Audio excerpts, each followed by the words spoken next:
Hi, I'm Steve Moriarty from moregems.com, and today we're going to do a little bit of gem testing. Supposedly garnets are magnetic, and I've never used it as an identification tool, so we've got a little setup here. I've got my assistant with me, and we're going to try and see how the magnet does affect garnets, and I have a few other stones to see if it affects those also. So this is our setup, just a string and a piece of dental wax. You know, if you set this up, you want to make sure that what you set up is not magnetic, and you know, although it seems to move a little bit, it really is not magnetic. So whatever we test will be tested accurately. So let's get started, and we'll take our first stone, which is a piece of Tsavorite garnet rough. Stick it on there.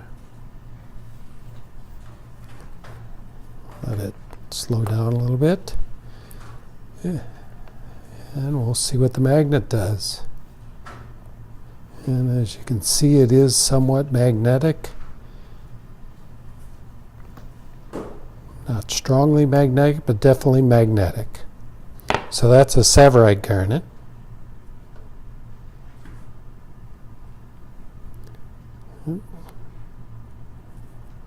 And let's do a stone that is similar, which is a chrome tourmaline. You could confuse these and see if it's magnetic, which it doesn't seem to be magnetic. So you could separate chrome tourmaline and a Tsavorite using magnetism. Interesting. Here's a big rhodolite garnet.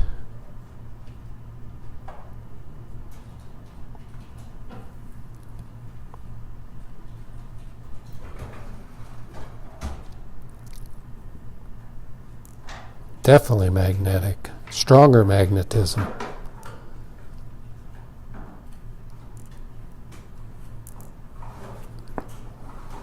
So a lot of garnets have iron in them, and I'm assuming that's what we're dealing with here.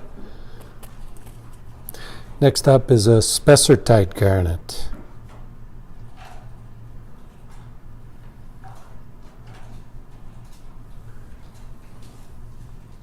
Definitely magnetic.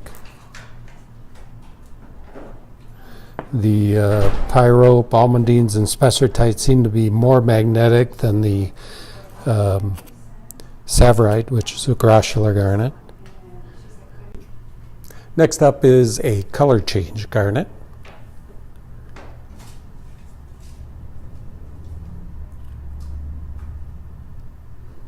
Definitely strongly magnetic.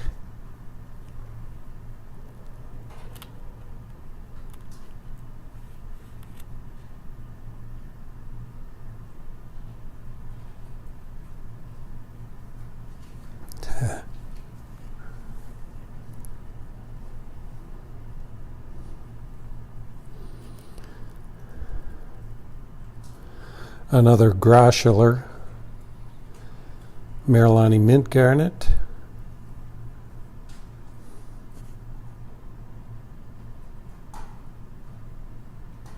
Interesting. So the Tsavorite garnet was magnetic and the Merilani mint garnet is not. Curious. Maybe I better do some more testing on this garnet.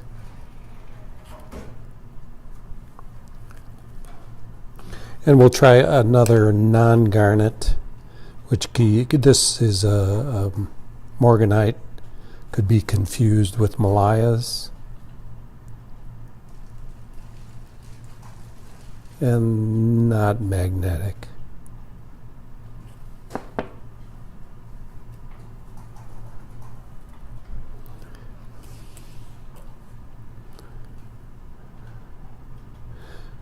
Next up is an anthill garnet, pretty pure pyrope. And another magnetic.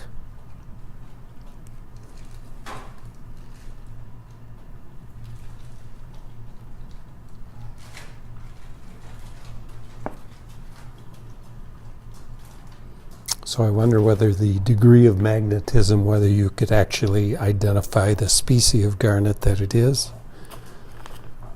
Did we do the spessartite? I'm not sure. And the spessartite garnet, highly magnetic.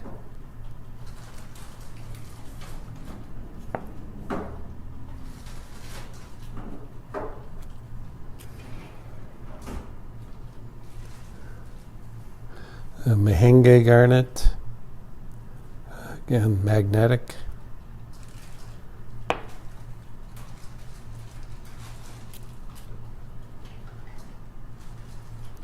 Hessonite garnet, another groschular. Huh, yeah, very little bit magnetic.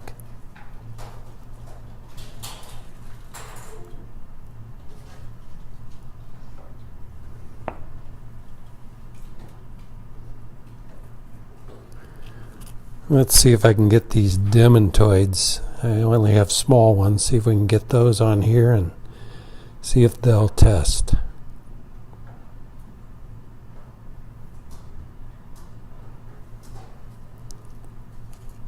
And definitely magnetic. Maybe the strongest of them all for such little stones. Highly magnetic. One other thing I wanted to try was a mounted piece. So we have a umbellite pyrope garnet. See if we can test it. And it does work. So you can test some jewelry, which always is more difficult to test. So this might be a good test for mounted garnets. And I have one other stone that could be confused. Get these little demantoids off here.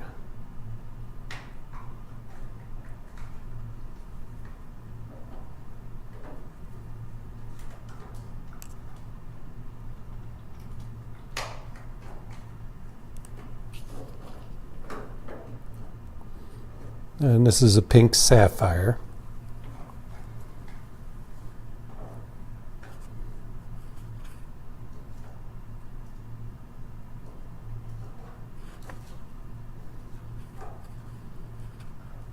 And not magnetic.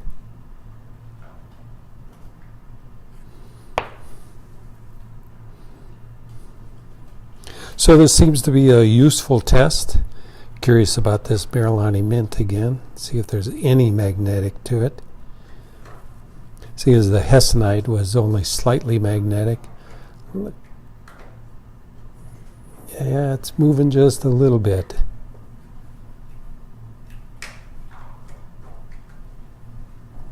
Just very slightly magnetic. So it's an interesting gemological test that we can use, and as we can see, it can be used on mounted or loose. I'll have to do a little more testing on all gems and see what it works on and what it doesn't.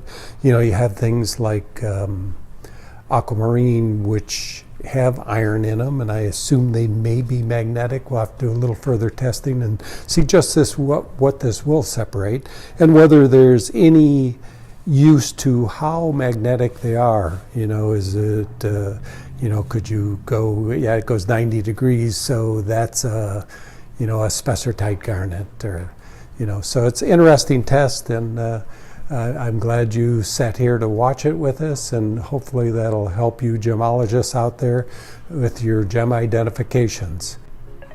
If you have any comments, leave them in the comment section. And if you would like to watch any more of our educational videos, please like and subscribe.